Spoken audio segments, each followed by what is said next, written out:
El ejército norteamericano invadió a Puerto Rico en 1898. El control de Estados Unidos sobre Puerto Rico, Filipinas, Hawái y Cuba a finales del siglo XIX respondió en gran medida al interés de crear condiciones favorables para que los inversionistas de estos monopolios azucareros pudieran desarrollar aquí sus plantaciones y centrales.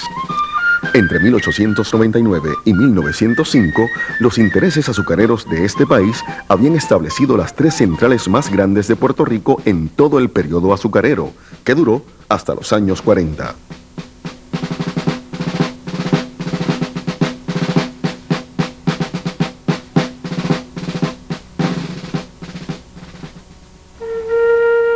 Estas fueron la Guánica Central, 1899.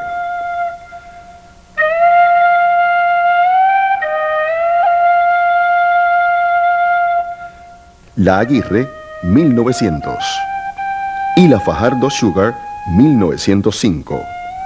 Mientras en 1870 existían 570 haciendas o trapiches azucareros, en 1920 solo quedaban 13. La firma de banqueros de Boston, de Ford & Company, adquirió la antigua hacienda azucarera Aguirre en la jurisdicción de Salinas. Durante los primeros años de operación, en la central Aguirre hubo una actividad vertiginosa de construcción. Su primera molienda data de principios de 1900. La central Aguirre fue un pueblo construido para alojar a sus empleados. Las casas pertenecían a la compañía y en ellas vivían los empleados de turno. La disposición de terrenos, el tipo de arquitectura y el concepto de Company Town eran totalmente distintos a la tradicional arquitectura puertorriqueña. El poblado de Aguirre comprendía la casa del administrador, albergue para los empleados solteros, uno para los americanos, otro para los puertorriqueños, barracones para peones, 2 iglesias, 2 hoteles, este último localizado en la llamada Calle de los Americanos, por la cual no era permitido circular a los puertorriqueños excepto en el cumplimiento de sus labores. 2 escuelas, 2 clubes de recreo, 2 tiendas, 2 hospitales, uno para puertorriqueños y otro para americanos, estación de correo, teatro y un campo de golf para los americanos. Toda la vida social de la central Aguirre estaba rigurosamente dividida. Los puertorriqueños y los americanos vivían en 2 mundos apartes.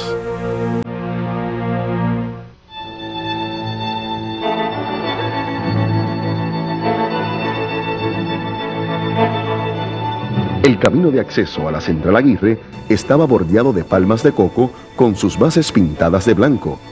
Las casas se distinguían por tener una estructura de un piso y su característica más prominente era la extensión del techo para formar un balcón techado a la vuelta redonda. Este balcón solía estar cubierto de tela metálica, protegiendo a sus habitantes del sol y de los insectos.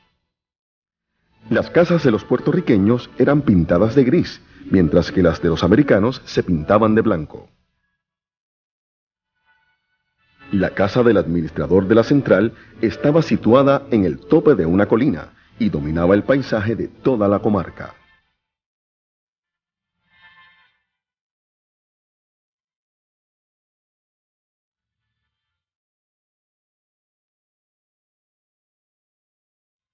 Su diseño era diferente a las de las demás casas.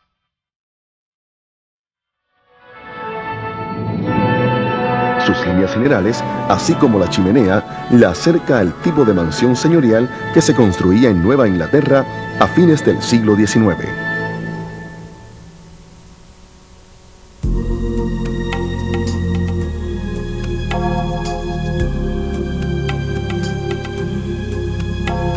La Guánica Central, propiedad de la compañía South Puerto Rican Sugar, localizada en Ensenada, jurisdicción de Guánica. Era algo así como un pueblo dentro de otro pueblo. La central poseía cosas que ni el propio pueblo de Guánica tenía. La Guánica Central tuvo el primer telégrafo con hilo que se instaló en la isla. Su ferrocarril conectaba con el de la American Railroad y el muelle era para su uso exclusivo. De hecho, en la Guánica Central fue donde se instaló el primer inodoro en Puerto Rico. Casi todos los políticos importantes que visitaban a Puerto Rico hacían su parada obligatoria en la Guánica Central, incluyendo al gobernador de turno, que muchas veces lo hacía pasando por alto al propio pueblo de Guánica.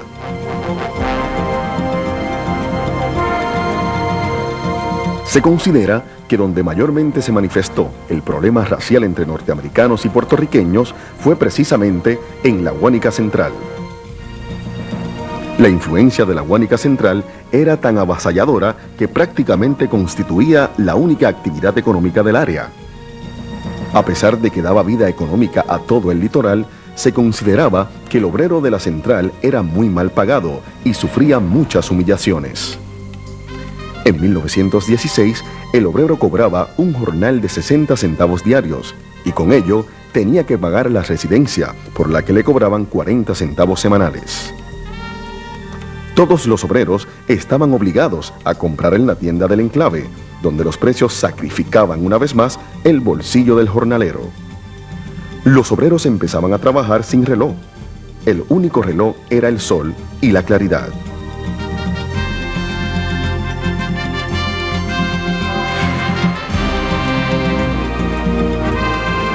En 1905 se funda la Fajardo Sugar Company y en 1924 la United Puerto Rican Sugar Company, que junto a la Central Aguirre y la Guánica Central produjeron el 50% de toda la producción de azúcar de la isla. El resto lo produjeron 27 centrales de capital puertorriqueño. La inversión directa del capital norteamericano en el negocio del azúcar es una de las razones que explica el auge extraordinario del producto. Además de que en 1914 y durante la Primera Guerra Mundial hubo escasez de azúcar de remolacha y esto trajo como consecuencia el aumento del precio del azúcar moscabada. Para los años 20 operaban en la isla 46 centrales azucareras.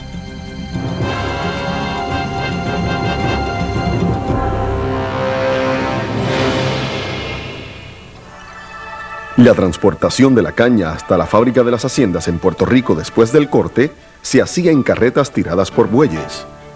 Para 1879, la Central Mercedita introdujo varios miles de pies de vía portátil, vagones remolcados por una yunta de bueyes.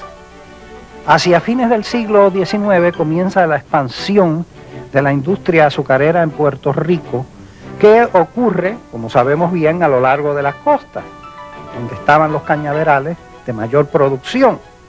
Y en la evolución de la industria azucarera hay que recordar que había los dos aspectos típicos: la fase agrícola, el cultivo de la caña, el corte de la caña, y luego la fase industrial o semi-industrial, la molienda de la caña, la conversión de la caña en melao, melaza, en azúcar, etc.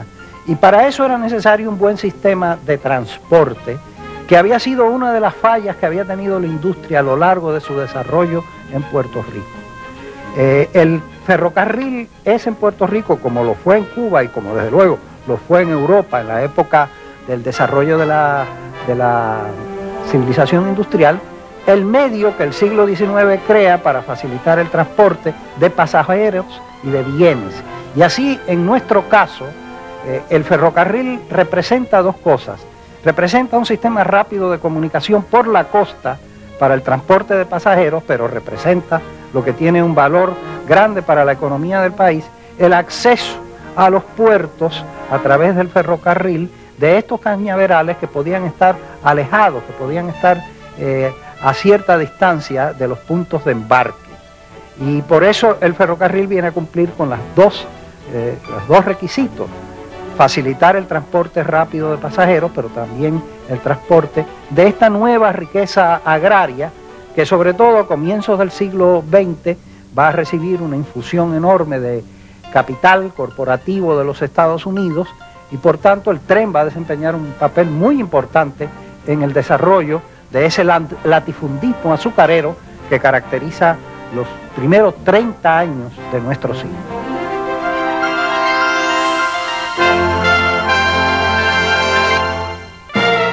Para la década de los 30, la industria azucarera representaba la fuente principal de ingresos. Ocupaba el 40% de la tierra puertorriqueña y desde principios del siglo XX era la principal fuente de trabajo. Sin embargo, parte del año la mayoría de la fuerza laboral quedaba desempleada. A estos 7 meses sin trabajo se le llamaba tiempo muerto o la sombra negra del año. Por eso, todos los obreros añoraban el comienzo de la zafra. En este tiempo muerto, pocos obreros conseguían trabajo. Los pocos que tenían suerte trabajaban en la agricultura, sembrando semillas de caña o trabajando de palero abriendo zanjas. Fueron los obreros de la caña los protagonistas del mayor número de expresiones de repudio a las condiciones de trabajo y salario. De hecho, en 1933, los obreros de la central Coloso de Aguada se fueron a la huelga debido al bajo salario que recibían. Esta huelga se propagó a otras centrales y luego de varios meses de lucha, solo se consiguió un pequeño aumento salarial. A principios de la tumultuosa década de los 30, en plena depresión mundial y con su consecuente crisis bancaria y aún bajo los efectos del huracán San Felipe en 1928, la exportación de azúcar ascendió grandemente. En 1934, por primera vez, se exportó más de 1 millón de toneladas, lo que superó ampliamente todas las expectativas del país. Sin embargo, el aumento de ganancias no significaba igual bienestar para todos en el país, porque la mayoría de los accionistas eran extranjeros y los dividendos se pagaban en los Estados Unidos. En el año 1940 se inicia una nueva estrategia en el desarrollo social, político y económico en Puerto Rico que permitió sacar a la mayoría del pueblo del círculo vicioso de la pobreza y el latifundio de los intereses monopolísticos azucareros de los Estados Unidos.